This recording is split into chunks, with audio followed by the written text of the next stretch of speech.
Hello guys.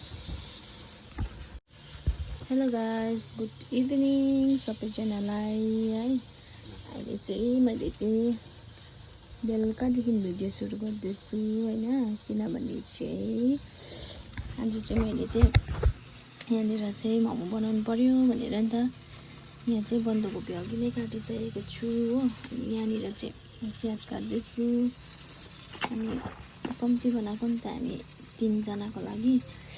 अनि प्याज काट्दैछु। अनि गाजर पनि दुईटा अन्त गाजर पनि हालेर हैन यहाँ गर्दैछु। यहाँ चाहिँ आगोमा चाहिँ खाना पाक्दैछ है साथीहरु, हेर्दै गर्नुहोस् होला मेरो भिडियो अन्तिमसम्म है त।